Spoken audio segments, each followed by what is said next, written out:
मंगलाचरण का।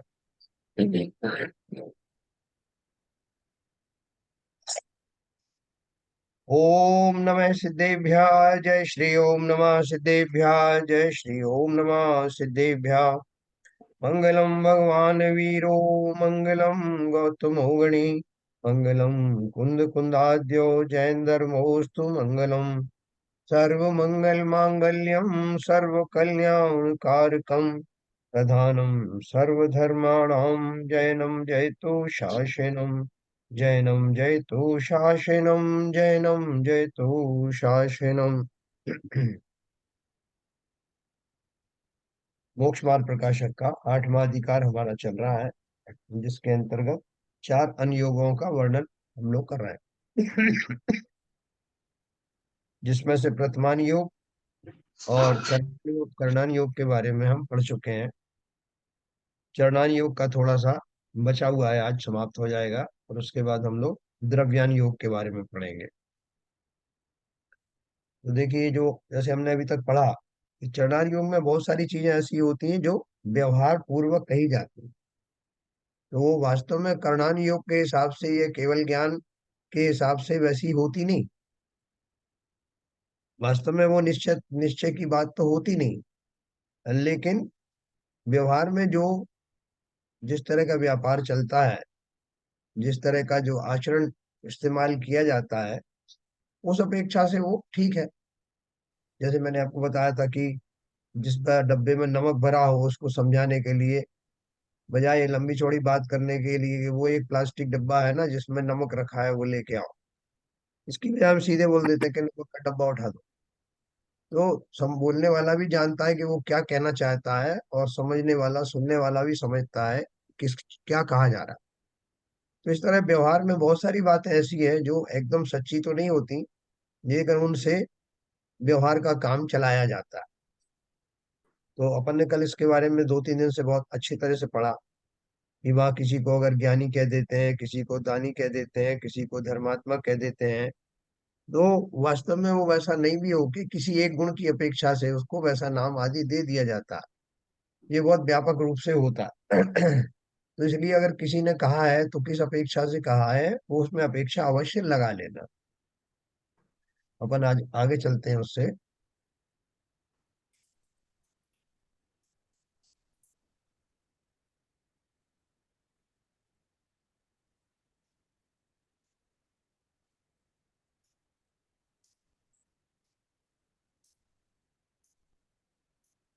देखो, जहाँ एक एक सवाल आया था कल, यहाँ प्रश्न है कि करुणानि योग में तो केवल ज्ञान अपेक्षा तारतम्य कथन है, वहां छठवें गुण स्थान में सर्वथा 12 अविरतियों का अभाव कहा है, सो किस प्रकार से कहा। अविरति का अर्थ क्या है? मतलब फॉर्मल रूप से उन व्रतों को धारण नहीं करना, संकल्प पूर्वक उन व्रतों को धारण नहीं करना, इसे अविरति कहते हैं। जबकि वो चतुर्थ गुण स्थान वाला जो व्यक्ति है, उसके इनडायरेक्टली सभी व्रतों का पालन होता है, वो स्वच्छंद नहीं होता। लेकिन चूंकि चूंकि उसने नियम पूर्वक, संकल्प पूर्वक, विधिवत उन व्रतों को धारण नहीं किया है, इसलिए उसको अविरत तब तक कहा जाता है। और उसके किस तरह के भाव चल रहे हैं, वो केवल ज्ञान गम्य है।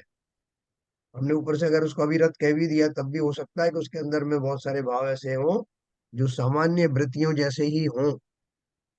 तो वो बोल रहे हैं कि कर्णानी योग में केवल ज्ञान ने जैसा जाना है, वैसा उसकी अपेक्षा से तो उसकी अभी अविरतियां बाकी है। लेकिन अपन छठवें गुण स्थान वाले जो मुनि हैं, उनको बोल देते हैं कि ये सभी अविरत इनके दूर हो गए, और इसलिए इनको महावृति कहा गया है। तो वो बोल रहे हैं कि ये किस अपेक्षा से कहा। उत्तर दिया है, अविरति भी योग कषाय में गर्वित थी, परंतु वहां भी चरणानुयोग की अपेक्षा त्याग का अभाव, उस ही का नाम अविरति कहा है। इसलिए वहां उनका अभाव है। इसकी अपेक्षा चरणानुयोग में जो मोटे मोटे तौर पर त्याग किया जाता है, वो त्याग के नाम से वो अविरति नाम पाते हैं। मन अविरति का अभाव कहा। सो मुनि को मन के विकल्प होते हैं, परंतु स्वेच्छाचारी मन की पापरूप प्रवृत्ति के अभाव से मन अविरति का अभाव कहा है, ऐसा जानना है ना। मतलब क्या है, चरणान योग में जो वर्णन किया जाएगा वो स्थूल रूप से वर्णन किया जाएगा और किसी अपेक्षा से वो सही हो। तथा चरणानी योग में व्यवहार लोक प्रवृत्ति की अपेक्षा ही नामाधिक कहे हैं। कहते हैं जिस प्रकार सम्यक्ति को पात्र कहा तथा मिथ्यात्वी को अपात्र कहा, सो यहाँ जिसके जिन देवादिक का श्रद्धान पाया जाए वह तो सम्यक्त्वी, जिसके उनका श्रद्धान नहीं है वह मिथ्यात्वी जानना। कहाँ पर, चरणानी योग में जो कथन आता है वो इस अपेक्षा से आता है, क्योंकि दान देना चरणानी योग में कहा है। दान देना का जो मतलब जो बात आती है वो कहाँ आती है, चरणानी योग में आती है, जो व्यवहार आचरण वाला जो है। तो बोल रहे हैं दान देना चरणानी योग में कहा है, इसलिए चरणानी योग के ही सम्यक मिथ्यात्व ग्रहण करना। कई जगह शास्त्रों में बहुत सिंपल लिखा हुआ है कि यहाँ वो जो सम्यक दृष्टि है उसे कह रहे हैं, वो कर्णानी योग के अपेक्षा से सम्यक दृष्टि नहीं है। ये उसमें तो वो सारा तारतम्य पड़ेगा, उसकी पांच लब्धियां आएंगी, पंच लब्धियों की प्राप्ति होगी, उसके बाद करण करण लब्धि आएगी, उसके वैसे भाव बनेंगे, कर्मों का वैसा संक्रमण होगा, कर्म जो है अंत कोड़ा कोड़ी रह जाएंगे। वो सारी इक्वेशन जो है वो कर्णानी योग के में जो बताया वास्तविक सम्यक दर्शन है उसमें काम आता है। लेकिन चरणानी योग में हम किसी को जो सम्यक दृष्टि कहते हैं वो उसके ऊपर ऊपर के गुणों को देख करके कह देते हैं। तो कह रहे हैं कि ऐसी तरह दान देना वास्तव में तो निश्चय धर्म तो है नहीं दान आदि देना भी व्यवहार धर्म है।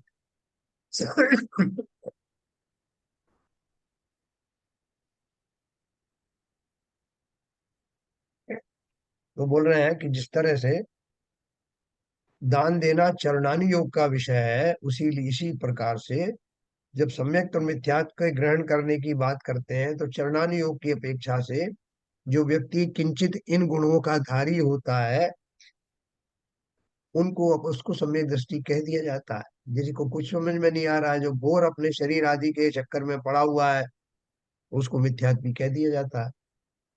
कर्णान योग की अपेक्षा सम्यक्त मिथ्यात्व ग्रहण करने से वही जीव 11वें गुण स्थान में था और वही अंतर मुहूर्त में पहले गुण स्थान में आए, तो वहां दातार पात्र अपात्र का कैसे निर्णय कर सके।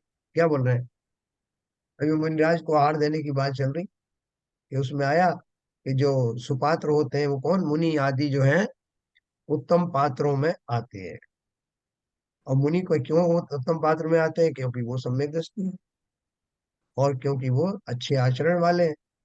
तो बोल रहे हैं कि अगर हम यही देखना शुरू कर देंगे कि ये केवल ज्ञान से पहले देख के बताओ कि ये जो मुनिराज हैं वो वास्तव में सम्यक दृष्टियां की नहीं, तभी मैं उनको उत्तम पात्र मानूंगा, तभी आहार दूंगा।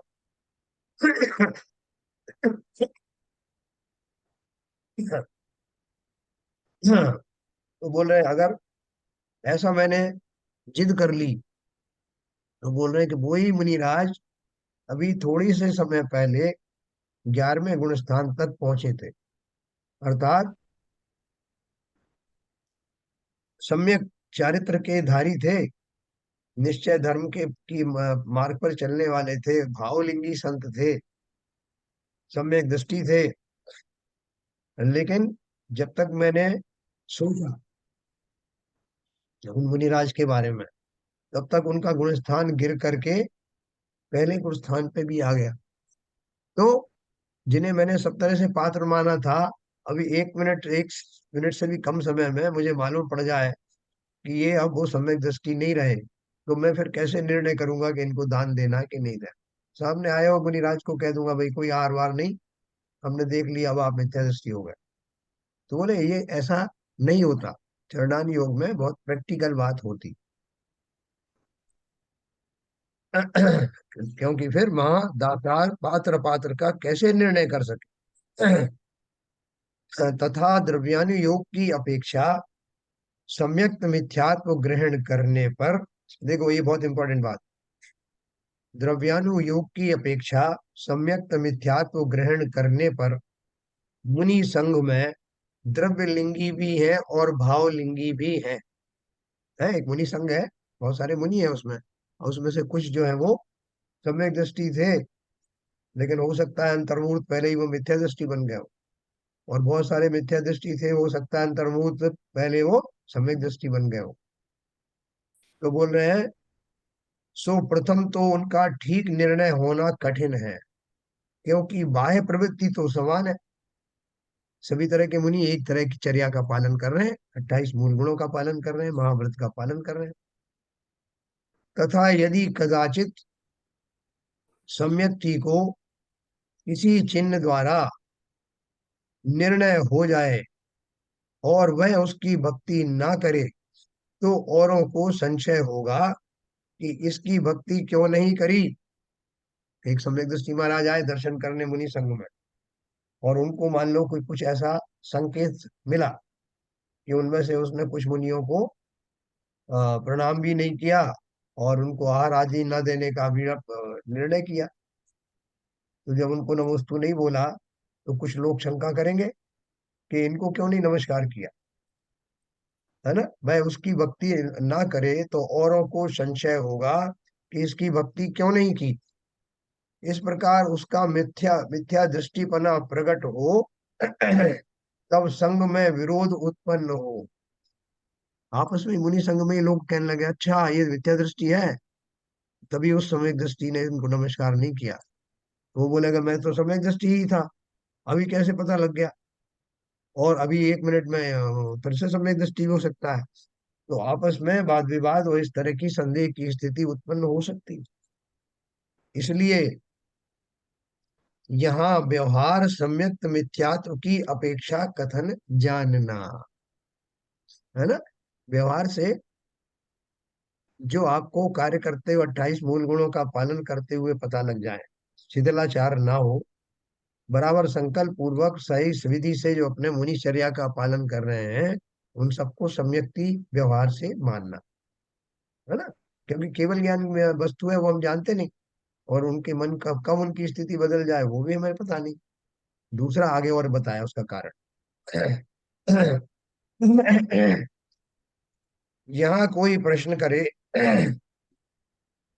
सम्यक्ति तो द्रव्यलिंगी को अपने से हीन गुण युक्त मानता है, उसकी भक्ति कैसे करे।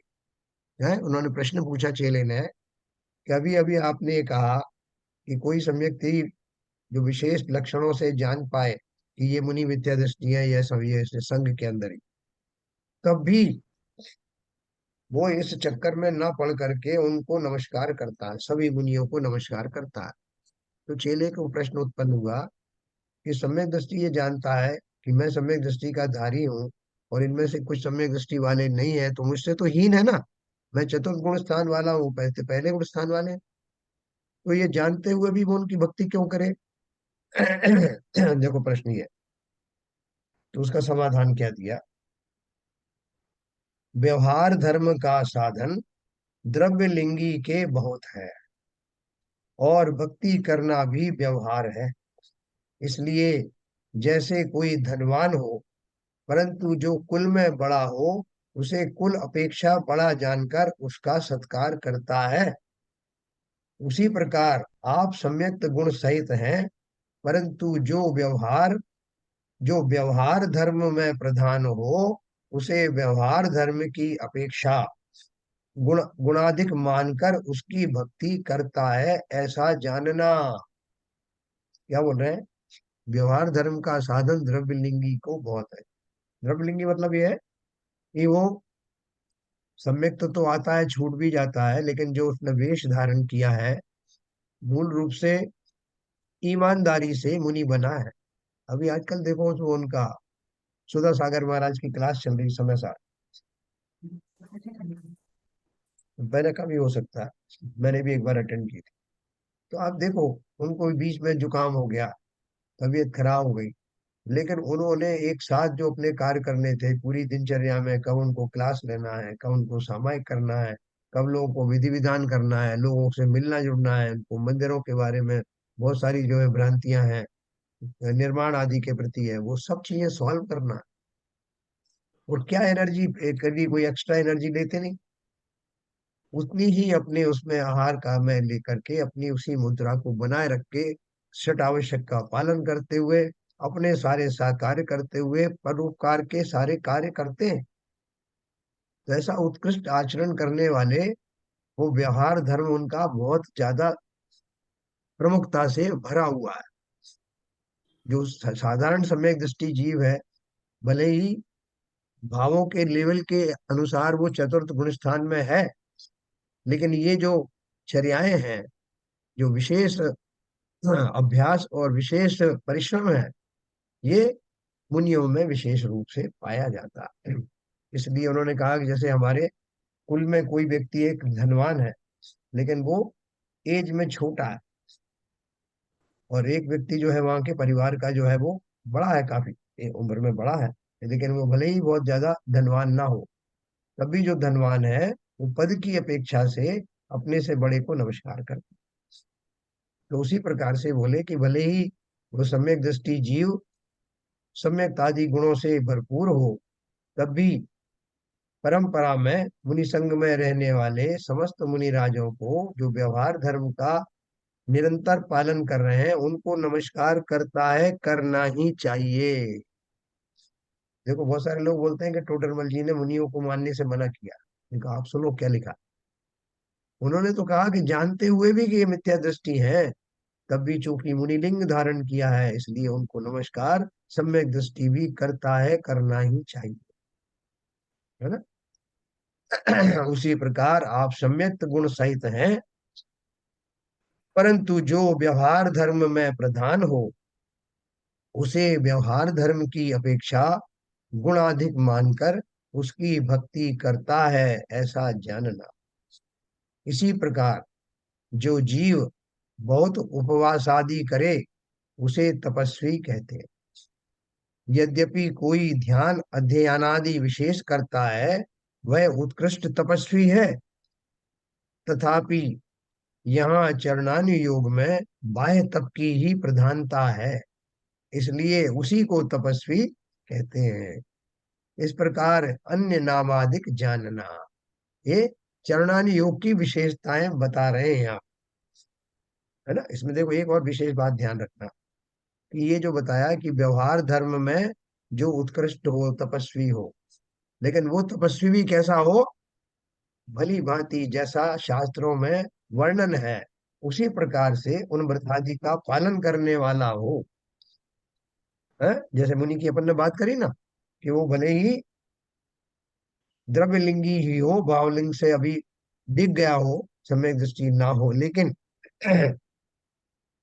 मुनि के षट आवश्यक और 28 मूल गुणों का विधिवत पालन करने वाला हो, पंच महाव्रत का भली भांति पालन करने वाला हो, तब उसको बाह्य में तपस्वी मान करके उसको व्यवहार सम्यक भी मान लेना, व्यवहार रूप से पूज भी मान लेना। इसी तरह यहाँ गृहस्थ की भूमिका में जो व्रत नियम उपवास आदि करे, प्रतिमाएं आदि भी धारण करे, जो लेकिन उसका ऊपर ऊपर से ना हो करके भली भांति शास्त्रों में जैसा वर्णित है उसी प्रकार से चर्याएं करे, तो वही भी तपस्वियों की गिनती में आता है। ऊपर ऊपर वाला नहीं, कि मैंने खाली खाने पीने का राग रख लिया कि मैं कुएं का पानी पीऊंगा और ताजे मसालों का सेवन करूंगा, इतने मात्र से तपस्वी नहीं माना जाएगा। या एक टाइम लंघन करूंगा, तो विधिवत जैसा चरणान योग के ग्रंथों में बहुत विस्तार से बताया, एक एक प्रतिमा के बारे में विस्तार से बताया, अगर वैसा पालन करे, मन में कषाय आदि भावों में निरंतर कमी होती जाए, तो वो अवश्य ही तपस्वी मानने योग्य है, वरना नहीं। ये बहुत क्लियर है। सम्यक दर्शन का भले ही आप इंतजार ना करें, लेकिन ये बाह्य रूप से यथा योग्य नियम का पालन होना चाहिए। इस प्रकार नामादिक जानना, ऐसे ही अन्य प्रकार सहित चरणानि योग में व्याख्यान का विधान जानना। अपन ने बहुत विस्तार से चरणानि योग के बारे में पढ़ा, और इस प्रकाश में, इन बातों के प्रकाश में, इन पर आधार हो करके किसी भी तरह की शंका हो, हम उसको उसको सॉल्व कर सकते हैं। तो वो ये बहुत अच्छे, ये एक उन्होंने एक हमारे लिए गाइडलाइन बताई। अब द्रव्यान योग के व्याख्यान का विधान। रथमान योग हो गया, कर्णान योग हो गया, चरणान योग हो गया। अब जो है द्रव्यान योग के व्याख्यान का विधान, मतलब द्रव्यान योग का व्याख्यान कहाँ दिया जाता है और उसका अर्थ क्या समझा जाए। अब द्रव्यान योग में व्याख्यान का विधान कहते हैं जीवों के, जीवादि द्रव्यों का यथार्थ श्रद्धान जिस प्रकार हो, उस प्रकार विशेष युक्ति, हेतु, दृष्टांत आदि का यहाँ निरूपण करते हैं। है? हमें क्या करना है? सात तत्वों में भी वास्तव में कौन से तत्व के बारे में मुझे चिंता करना है।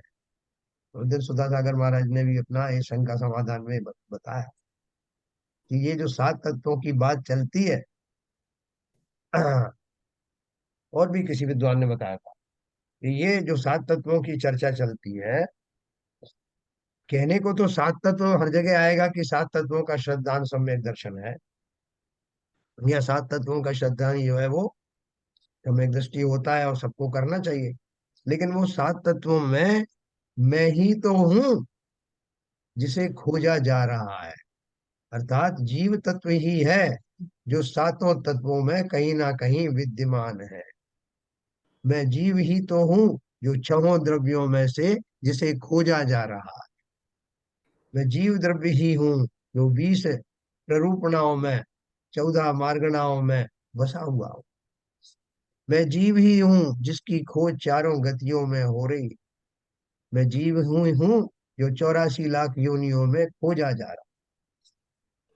तो ये सात तत्वों की जो बात है उनमें जीव तत्व जो है वही प्रमुख है। वो कहाँ कहाँ किस अवस्था में पाया जाता है, किस कॉम्बिनेशन में या किस नॉन कॉम्बिनेशन में, किसके निकल जाने पर कैसा उसकी स्थिति होती है, ये सब सात सात तत्वों के रूप में घटित होता है। तो क्या बोल रहे हैं? जीवों के, जीवादि द्रव्यों का यथार्थ श्रद्धान जिस प्रकार भी हो। क्या उद्देश्य है? सबका एक ही उद्देश्य है, मुनियों का, आचार्यों का, भगवंतों का, पंडितों का, विद्वानों का और साधकों का, सभी का एक ही उद्देश्य है कि किसी ना किसी येन केन प्रकारेण मुझे जीव द्रव्य का की वास्तविकता पता लगे कि मैं वो जीव द्रव्य कौन हूँ, कहाँ से आया, क्यों आया, कहाँ जाऊंगा, क्यों जाऊंगा, जब तक नहीं जाऊंगा तब तक कहाँ रहूंगा, ये पहेली कर्मों से क्यों सताया हूँ, संसार में क्यों रुल रहा हूँ, क्यों तरह तरह की मुसीबतों का सामना मुझे करना पड़ता है, ये सारा रहस्य जानने के लिए ही विविध दर्शनों की उत्पत्ति हुई। सब अपने अपने हिसाब से ये परिकल्पनाएं बताते हैं कि जीव को किसने बनाया, आत्माएं किसने बनाई, या जीव को ये जो कर्मादि हैं वो किसने बनाए, उनको दंड आदि का विधान कौन करता है। ये सारी सबके दिमाग में आती है प्रश्न। इसलिए अलग अलग लोगों ने उनके अलग अलग थ्योरी बनाई। वैष्णव धर्म वालों ने अपनी बनाई, वेदांत वालों ने अपनी बनाई, जैमिनी धर्म वालों ने अपनी बनाई, है ना, इस्लाम वालों ने अपनी, क्रिश्चियंस ने अपनी और जैनों ने अपनी। सभी जितने भी दर्शन हैं उनमें कुछ लॉजिक्स हैं, कुछ लॉजिक्स के आधार पर वो बनाए गए। लेकिन जब अपन उसको न्याय की कसौटी पर तोलेंगे तो उनमें से कौन सी युक्ति ज्यादा सबल लगती है, पंडित जी ने कहा ना, कौन सी युक्ति आपको लगता है कि ये प्रबल है, ये सब तरह से यही सही लगती है, उसी को स्वीकार करो। और हम कितने भाग्यशाली हैं कि ऐसा युक्तियों से भरा हुआ दर्शन जिसमें पग पग पर दृष्टांत और समझाने का भाव है, यकीन करने का भाव नहीं है। जैसे इस्लाम में कहा कि आप यकीन करिए, आप कोई क्वेश्चन नहीं कर सकते।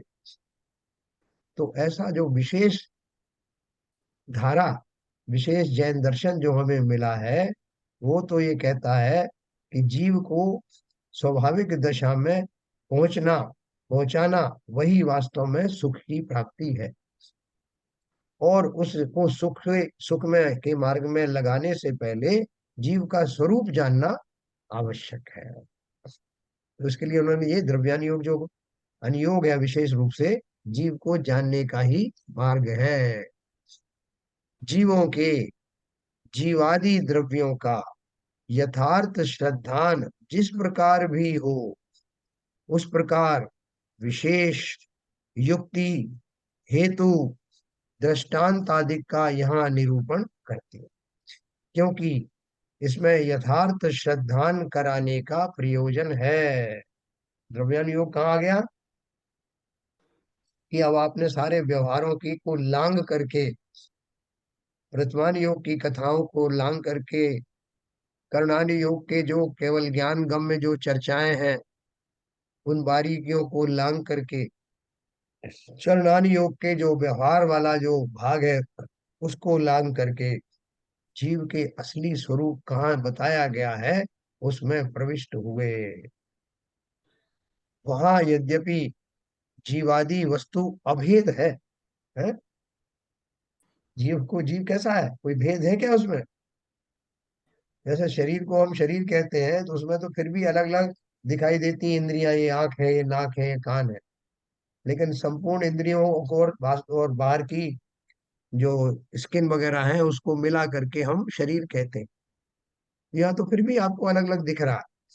लेकिन आत्मा की कौन सी चीज ऐसी है जहां मैं पार्टीशन कर दूं, जिसको अलग कर दूं कि साहब ये वाला पोर्शन आंख है, ये वाला पोर्शन नाक है? ऐसा कुछ है नहीं। अखंड वस्तु। उसके जो गुणों की जो चर्चा की जाती है वो इसलिए की जाती है, आगे बता रहे हैं। यहाँ यद्यपि जीवादि वस्तु अभेद है, तथापि उनमें भेद कल्पना द्वारा व्यवहार से द्रव्य गुण पर्याय आदि के भेदों को निरूपण करते हैं। जीव एक द्रव्य है, अनंत गुणों से भरा हुआ है। उन गुणों का परिणमन होता रहता है और उनको परिणमन वाली स्टेजेस को पर्याय कहते हैं। ऐसे प्रत्येक द्रव्य में घटित होता है। ठीक है। तो भेद कल्पना द्वारा उनमें से द्रव्य अलग बताया जाएगा, गुण अलग बताया जाएगा, पर्याय अलग बताई जाएंगी। फिर गुणों का वर्णन होगा तो चेतनादि गुण, सुखादि गुण, है, दर्शन गुण, ज्ञान गुण, ये सब अलग अलग करके बताए जाते हैं। लेकिन अपन सब जानते हैं कि संयुक्त रूप से इन सब गुणों का धारी, अभेद रूप से धारी, ऐसा ही तो मैं जीव द्रव्य हूँ। अथवा तथा प्रतीति कराने के अर्थ अनेक युक्तियों द्वारा उपदेश देते हैं। कितने कितने उपदेश बनाए गए, क्यों बनाए गए हैं? क्योंकि आत्मा दिखाई देता नहीं। उसको समझाने के लिए तरह तरह का मटेरियल, उदाहरण आदि उपयोग में लाए जाते हैं। प्रमाण नय द्वारा उपदेश देते हैं। जहाँ जो वस्तु प्रामाणिक वस्तु है उसका उदाहरण देते हैं, उसके जो अंश है उसको नय कहते हैं, उनके बारे में कहा जाता है। वह भी युक्ति है तथा वस्तु के अनुमान प्रत्यभिज्ञानादिक करने को हेतु दृष्टांतादिक देते हैं। इस प्रकार यहाँ वस्तु की प्रतीति कराने को उपदेश देते। सारा उपक्रम, सारी ताकत लगा करके मुनिराजों ने जो कुछ कहा है उसके पीछे एक ही उद्देश्य है। अपनी आत्मा को, अपनी आत्मा को क्या, स्वयं को, अपने आप को, क्योंकि मैं ही तो आत्मा हूं, भली भांति समझना। क्योंकि जिसमें मुझे अंततः स्थिर हो जाना है वो कौन है, कैसा है, उसका स्वरूप ये जानना आवश्यक है। तो देखो यहाँ एक लाइन में अपन को क्या करना है, ये सब जो कुछ भी क्रियाएं चल रही किस लिए चल रही है? वस्तु की प्रतीति कराने का उपदेश देते हैं। अब वस्तु क्यों कही उन्होंने, आत्मा क्यों नहीं कहा? तो आत्मा भी एक वस्तु है ना। तो इसलिए कहा कि बाकी वस्तुओं का को जब मैं रूल आउट करूंगा कि ये भी आत्मा नहीं, ये भी आत्मा नहीं, तो जो आत्मा है वही बचेगी। मैं लक्षणों से जान जाऊंगा कि जिसमें चैतन्यता है, जो सुखादि गुणों से भरा है, जिसमें ज्ञान और दर्शन है मुख्य रूप से, ऐसे गुणों का धारी आत्मा कहलाता। जो अखंड है, अदृश्य है, और जिसमें चैतन्यता है, ऐसा एक ही द्रव्य बचेगा, और वह द्रव्य है आत्मा अर्थात मैं। तथा यहाँ मोक्ष मार्ग का श्रद्धान कराने के अर्थ जीवादि तत्वों का विशेष युक्ति हेतु दृष्टांत आदि द्वारा निरूपण करते हैं। मुझे मोक्ष मार्ग में जाना है, तुम्हें क्यों जाना है?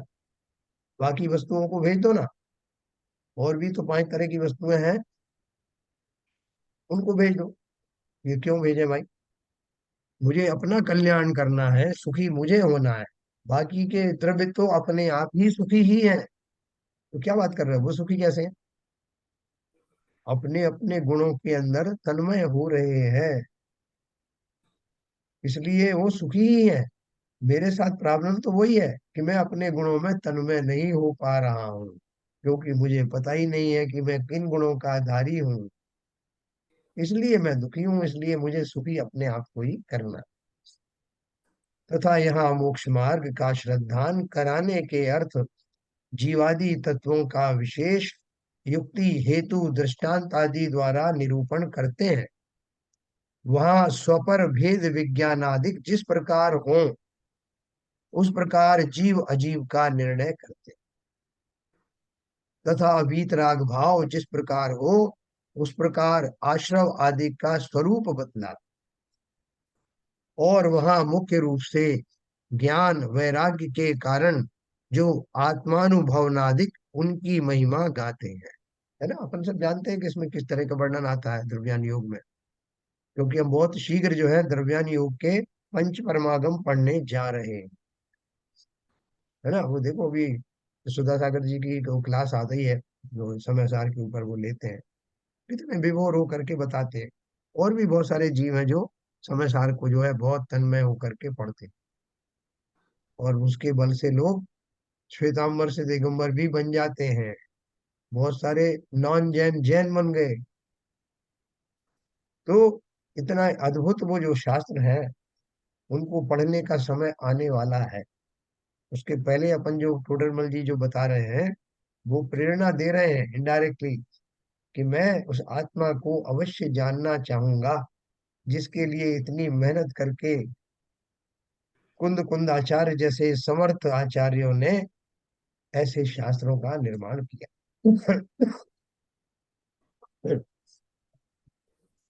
तथा द्रव्यानी योग में निश्चय अध्यात्म उपदेश की प्रधानता हो, वहां व्यवहार धर्म का भी निषेध करते हैं। अब देखो अब ये कट्टरता वाली बात आप बोलोगे साहब, आप जो ऐसा सब्जेक्ट आप पढ़ाने हो, या उन्होंने कुंद कुंद दादी ने लिखा कि वहाँ व्यवहार धर्म की बात ही नहीं है, वहां तो सीधा निश्चय निश्चय की बात है, तो है ना। ये भी माल तो आपको बताया जाएगा ना।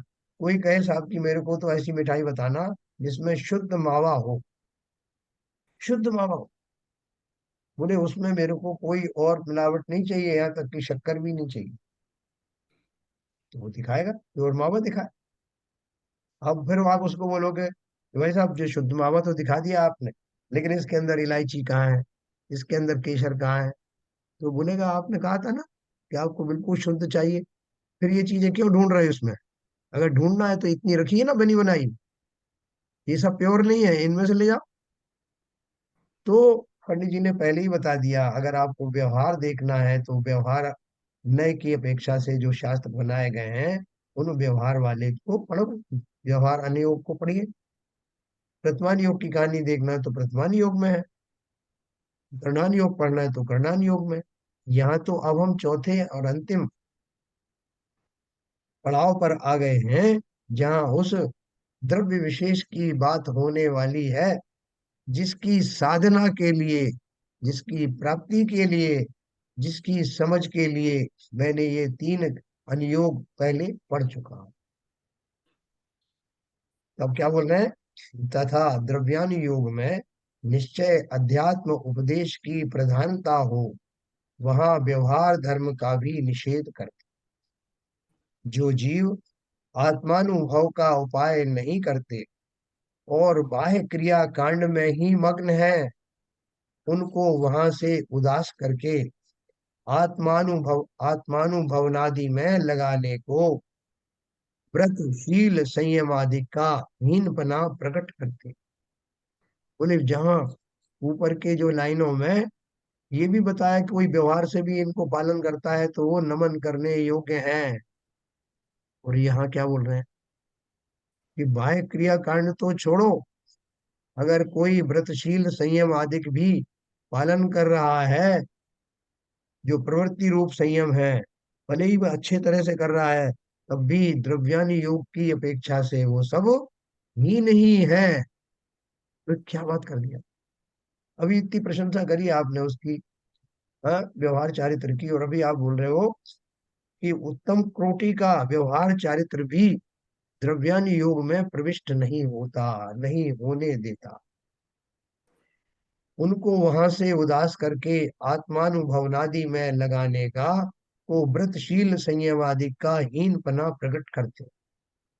वहां ऐसा नहीं जान लेना कि इनको छोड़कर पाप में लगना, क्योंकि उस उपदेश का प्रयोजन अशुभ में लगाने का नहीं है, शुद्धोपयोग में लगाने को शुभोपयोग का निषेध करते हैं। मैंने किसी मिठाई वाले को बोला कि भैया इसमें शक्कर वक्कर डाली है ना, हाँ डाली सा, बस ठीक है, मावा और शक्कर बस यही दो चीजें रखना और कुछ मत डालना। और डाला, तो फिर उसको बोला कि देखो शक्कर बहुत है इसमें, थोड़ी शक्कर कम करो ना। तो उसने थोड़ी कम कर दी, तो कम कर दी तो चरणानी योग आ गया। फिर आपने कहा साहब ये थोड़ी भी चलेगी नहीं, बिल्कुल एक दाना नहीं होना चाहिए शक्कर।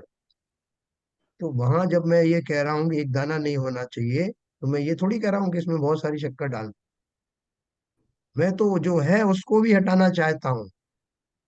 उसी प्रकार से ये उपदेश अशुभ में जाने के लिए नहीं, निरंतर बढ़ने वाले शुद्धि को प्राप्त करने के अर्थ शुद्धोपयोग में लगाने के लिए अब द्रव्यान योग का सहारा ही बचा।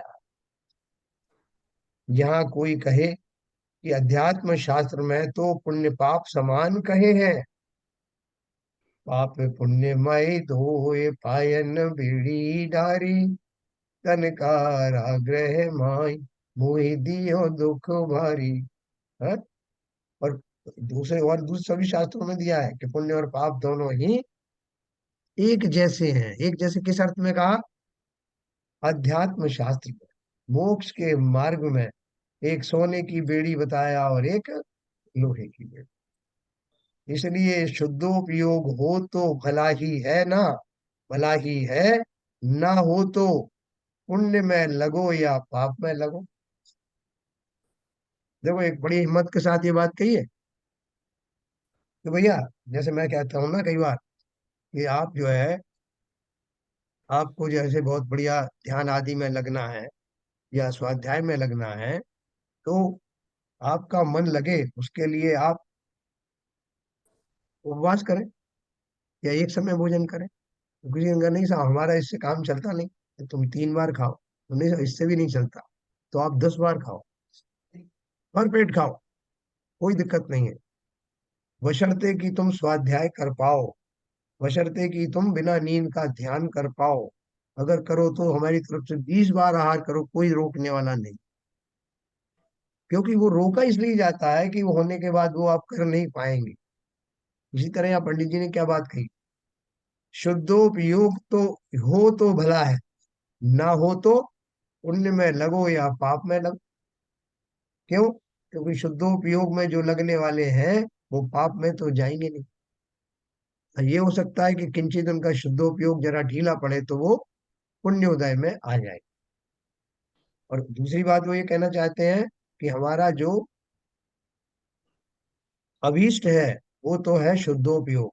शुद्धोपयोग नहीं है तो पाप हो और पुण्य हो दोनों एक जैसे ही मुक्ति के मार्ग में रोकने वाले हैं, ये वो कहना चाहते हैं। तो उन्होंने क्या कहा, उसने जो प्रश्न पूछा उसका उत्तर पंडित जी ने बहुत अच्छे से दिया। जैसे शुद्ध जाति की अपेक्षा जाट और चांडाल समान कहे हैं, परंतु चांडाल से जाट कुछ उत्तम है। वह अस्पृश्य है, यह अप्रश्य है, एक अछूत है एक छूत है। उसी प्रकार बंध कारण की अपेक्षा पुण्य और पाप समान है ना। बंध के दोनों बंद होते हैं ना, परंतु पाप से पुण्य कुछ भला है। वह तीव्र कषाय रूप है, यह मंद कषाय रूप है। इसलिए पुण्य छोड़कर पाप में लगना युक्त नहीं है, ऐसा जान। वह किसी ने बताया ना कि जैसे कोई व्यक्ति धूप में चल किसी का इंतजार कर रहा है, अपने मित्र का, खड़े होकर धूप, किसी ने सलाह दी कि तुम यहाँ क्यों खड़े हो, बोले अपने दोस्त का इंतजार कर रहा हूँ। बोले पेड़ लगा ना बाजू में, कितना घनी छाया वाला है, इसके नीचे खड़े होकर करो इंतजार, क्या दिक्कत है। उसने देखा बिल्कुल पास में ही पेड़ है। उसने कहा ये भी बात सही है, इंतजार तो करना ही है, क्यों ना छाया में कर रहे के खड़ा किया जाए, तब भी इंतजार होगा। लेकिन वो तो उसमें खेद खिन्न नहीं होगा। उसी प्रकार वो बोल रहे हैं कि अगर पुण्य और पाप में से सिलेक्शन करना हो तो पुण्य में कषाय मंद है ना, तो उसके हिसाब से तो पुण्य ही ठीक है। लेकिन अगर दोनों को ही छोड़ने की बात है या शुद्ध भाव में जाने की भाव है, तो दोनों को ही छोड़ना पड़ेगा। तथा जो जीव जिन बिंब भक्ति आदि कार्यों में ही मग्न है, उनको आत्म श्रद्धा नादि कराने को देह में देव है, मंदिरों में नहीं, इत्यादि उपदेश देते। देखो, चरणानी योग के अपन ने उपदेश में पढ़ा था कि जो उपदेश व्यक्तियों को दिया जाता है, अलग अलग प्रवृत्ति वाले जीवों को अलग अलग प्रकार का उपदेश दिया जाता है। जैसे कोई व्यक्ति को पूरी दुनिया को लूट करके कहीं अपना धन कमाने का, प्रॉपर्टी बनाने का बहुत शौक था, और कोई अगर थोड़ा सा उपदेश ग्रहण करना चाहे तो उनको श्री गुरु उपदेश देते हैं कि भैया, इस संसार की सारी प्रॉपर्टी तुम्हारी नहीं है, न तुम्हें मिल पाएगी, इसलिए उनके अंदर में अपना अपनत्व या चाहत छोड़ो। बोले फिर क्या करूं। बोले जितने पे तुमने अधिकार कर रखा है, तुम्हारे नाम पे प्रॉपर्टी है जो है वही तुम्हारी है, जो न्याय नीति से कमाई। बोले अच्छा अच्छा ठीक है साहब। फिर दूसरा कोई आदमी आया, उसने कहा साहब मैं न्याय नीति से जो कमाता हूँ वो इसी को अपना मानता हूँ साहब, मैं इधर उधर मन नहीं भटकाता। तो उसको उपदेश दिया कि भैया देखो, ये जो कमाई हुई जो संपत्ति है, ये भी तो सब छूट जाने वाली है ना, तो खाली नाम ही तो तुम्हारा है, बाकी कहीं पड़ा हुआ है, तुम्हारे लॉकर में पड़ा हुआ है, बैंकों में पड़ा हुआ है, तुम्हारे पास क्या। एक मकान में तुम रह रहे हो, बस उसी को अपना मानो, बाकी सब छोड़ो, उनके ऊपर से दान कर दो। तो बोले उसको तो आपने कहा था कि जो तुम्हारे पास है वो सब तुम्हारा है, और मुझसे कह रहे हो कि उसको भी छोड़ो। बोले तुमने अभी ऊपर की चीजें छोड़ दी, तुम्हारे लिए अब ये नेक्स्ट स्टेप है। तीसरे को कहा कि भैया जिस मकान में रह रहे हो वो भी तुम्हारा कहाँ है, बाह्य मकान की बात नहीं कर रहा हूँ, ये शरीर रूपी मकान की बात कर रहा हूँ, ये भी तुम्हारा नहीं। तो अलग अलग स्टेजेस में रहने वाले व्यक्तियों को उनकी प्रवृत्ति के अनुसार उपदेश दिया जाता है। तो यही बोल रहे हैं कि जब देख लिया कि कोई व्यक्ति बहुत दिनों से जिन बिंब आदि की भक्ति में ही लीन रहता है, उससे ऊपर की क्लास में जाता ही नहीं। जिनके ये जिन बिंब हैं, जिनकी ये प्रतिमादि है, उनका तो उसको स्वरूप का पता ही नहीं, ना ही वो जानना चाहता है, ना ही जान पाता है, पूरी पर्याय यूं ही निकल जाती। तो ऐसे लोगों को आत्म श्रद्धान कराने के लिए देह में देव है, मंदिरों में नहीं। आप कहोगे किसी से इतनी मेहनत कर करके, इतनी हिम्मत करके कि भैया ये कहाँ प्रतिमाओं के आगे रात दिन खड़े रहते हो, सर पटकते रहते हो, इनसे मुक्ति मिलने वाली नहीं। प्रारंभिक भूमिकाओं में इनके माध्यम से जिनेन्द्र देव की भक्ति की जाती है। माध्यम से क्यों? क्योंकि यहाँ मैंने स्थापना की। जिनेन्द्र देव तो वास्तव में ये भी नहीं, और अगर हो भी, साक्षात जिनेन्द्र देव ही क्यों ना हो, मैं समशरण में ही क्यों ना खड़ा हूं, तब भी जिनेन्द्र देव मुझे मोक्ष दिला नहीं सकते। मैं उनके मार्ग को समझ करके, उन जैसे भाव करके तो मैं अरहंत बन सकता हूँ, लेकिन उनके सामने खड़े खड़े भरपूर सुखी कर दोगे तुम, ये सोचे सन्मुख खड़ा, ये तीन काल में नहीं हो सकता। इसलिए उनको फिर उपदेश दिया जाता है कि भैया तुम्हारी देह में तो देव है, ये दे ही देवालय है, इसमें रहने वाले तुम, चिन्ह मूर्ति आत्म तब वही तो देव है। जिनकी साधना अरहंत आदि भी करते हैं, जिनकी साधना करते करते लोग सिद्ध बन जाते हैं, ऐसे आत्मा रूपी देव के धनी तुम स्वयं हो। बाहर के मंदिरों में क्या रखा है, वो तो प्रारंभिक भूमिका में अवश्य ही हमारे लिए उपादेय है, लेकिन अब समय आ गया है, अपनी देह में स्थित उस देवालय को खोजूं, उस आत्म द्रव्य का दर्शन करूं और उसी में रम जाऊं, इत्यादि उपदेश देते हैं। वहां ऐसा नहीं जान लेना कि भक्ति छोड़कर भोजन आदि से अपने को सुखी करना। ऐसा बहुत अच्छा हो गया, मैं रोज जाता था मंदिर, प्रतिमा के सामने घंटों खड़े रहता था, पूजन करता था।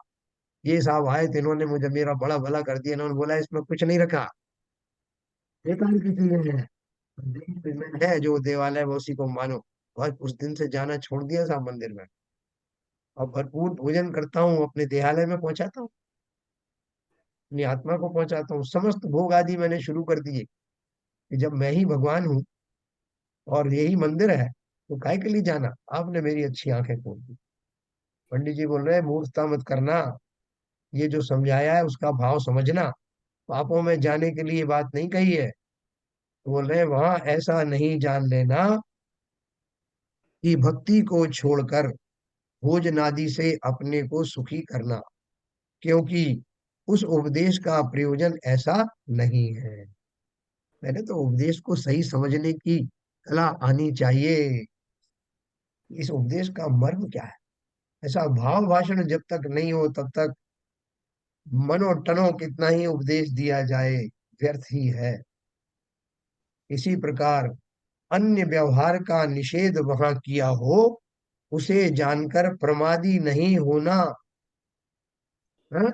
ऐसा जानना कि जो केवल व्यवहार साधन में ही मग्न है, उनको निश्चय रुचि कराने के अर्थ व्यवहार को हीन बतलाया। पंडित जी बहुत सतर्कता से ये बात कह रहे हैं कि ऐसा नहीं कि मेरी बात को अन्यथा लेकर के आप जो है मंदिर में दर्शन करने ही नहीं जाओ, पूजन आदि ही ना करो, अभिषेक आदि करना छोड़ दो, दंडवत आदि करना बंद कर दो।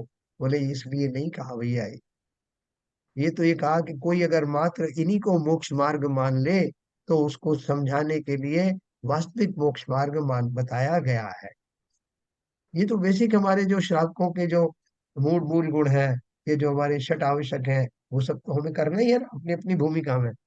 लेकिन वो करते हुए भी सावधान रहना कि मेरा जो मोक्ष मार्ग है, इन षट आवश्यकों के द्वारा उसमें डिसिप्लिन आता है, इसलिए वो भी करना आवश्यक है। तो एक पैराग्राफ पढ़ के मैं बंद करूंगा। तथा उन्हीं शास्त्रों में सम्यक दृष्टि के विषय भोगादि को बंध का कारण नहीं कहा है। ये अपन ने पहले भी चर्चा की थी। उन्हीं शास्त्रों मतलब द्रव्यान योग के शास्त्रों, सम्यक दृष्टि के विषय भोगादि को बंध का कारण नहीं कहा, निर्जरा का कारण कहा है। परंतु यहाँ भोगों का उपादेयपना नहीं जान लेना, सम्यक दृष्टि की महिमा बताई कि वो सम्यक दृष्टि का जो चिंतन होता है, ऐसा चिंतन होता है कि भोग आदि के काल में भी वो तटस्थ रह करके भोगों का सेवन करता है, इसलिए उसको उस तरह का बंध नहीं होता जिस जिस तरह से अनुराग रूप से भोगने वाले मिथ्या दृष्टि को होता। इतनी बात समझाने के लिए उन्होंने कहा कि सम्यक दृष्टि के विषय भोगादि बंध का कारण नहीं है, मतलब उनसे वो जुड़ता नहीं है, उस काल में उसकी वो सम्यक चिंतन निरंतर चलता रहता। तो बोल रहे हैं इसलिए वहां ये मत समझना कि चलो उसको जब आपने अलाउ किया तो मैं भी भोग आदि भोगूंगा, मेरा भी बंध नहीं होगा। वहां सम्यक दृष्टि की महिमा बतलाने को जो तीव्र बंध के कारण भोगादिक प्रसिद्ध थे, उन भोगादिक के होने पर भी श्रद्धान शक्ति के बल से मंद बंद होने लगा, उसे गिना नहीं, और उसी बल से निर्जरा विशेष होने लगी, इसलिए उपचार से भोगों को भी बंध का कारण नहीं कहा, निर्जरा का कारण कहा। विचार करने पर भोग तो निर्जरा के कारण हूं, तो उन्हें छोड़कर सम्यक दृष्टि मुनि पद का ग्रहण किस लिए करे। हाँ, अगर भोगों से निर्जरा होने लगी तो सम्यक दृष्टि क्यों मुनि बनेगा। बोले मत शास्त्रों में लिखा है साहब कि सम्यक दृष्टि के तो भोग जो है निर्जरा के कारण होते हैं, तो मैं खूब भोग भोगूंगा और निर्जराएं करूंगा। यहाँ इस कथन का इतना ही प्रयोजन है कि देखो सम्यक की महिमा, जिसके बल से भोग भी अपने गुण को नहीं कर सकते। इसी प्रकार अन्य भी कथन हो तो उनका यथार्थ बना जान लेना। ठीक है। अब मैं आपको कल इसके बारे में ये सारे अनुयोग जो है उनको कंपेयर करके बताऊंगा कि कहाँ जो है किसका सेवन करना, कौन सी जगह पे कौन सा अनुयोग का प्रयोग करना।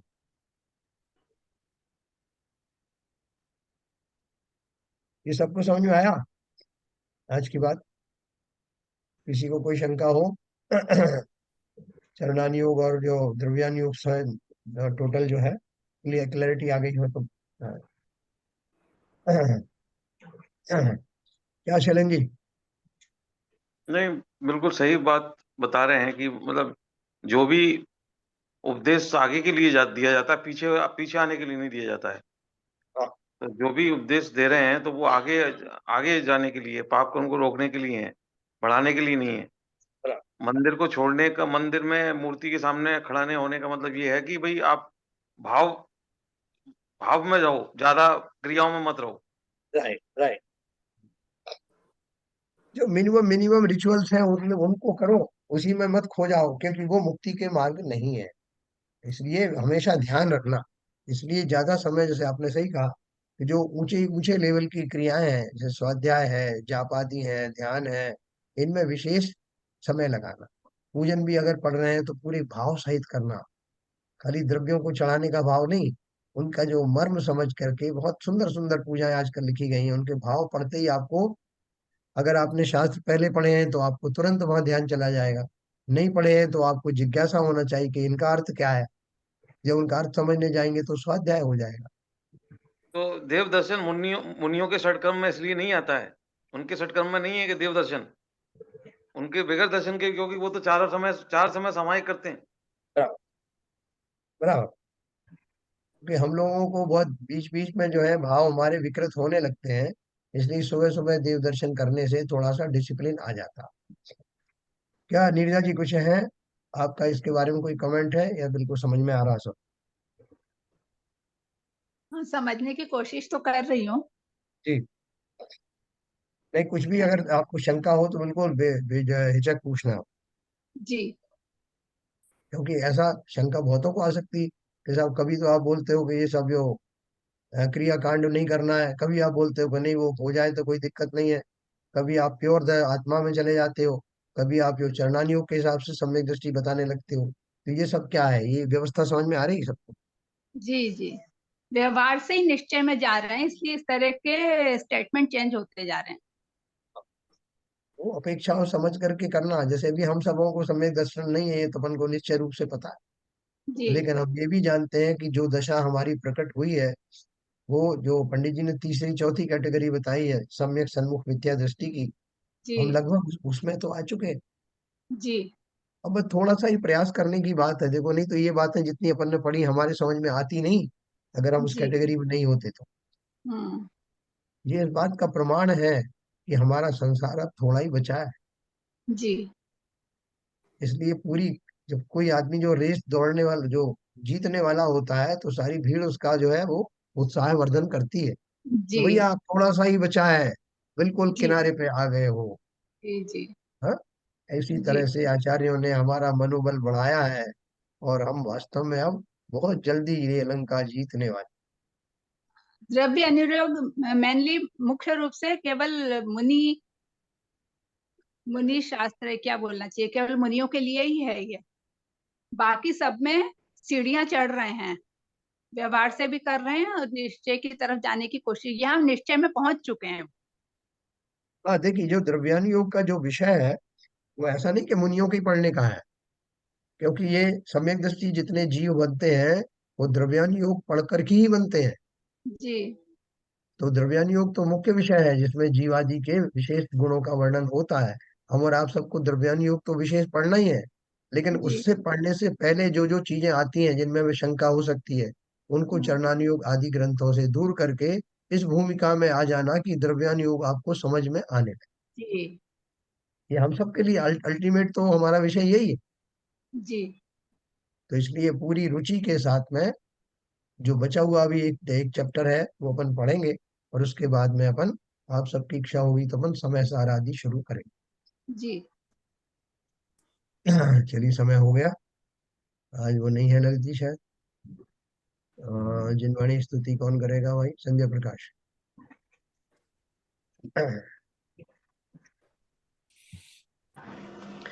मिथ्यात्व में नाश वेको ज्ञान के प्रकाश वेको आपा परिभाष वेको भानु सी बखानी है। छहु द्रव्य चांद वेको बंद विधि बांध वेको स्वपर पिछान वेको परम प्रमानी है। अनुभवताय वेको जीव के जताए वेको कहूँ न सताए वेको भव्य उरयानी है।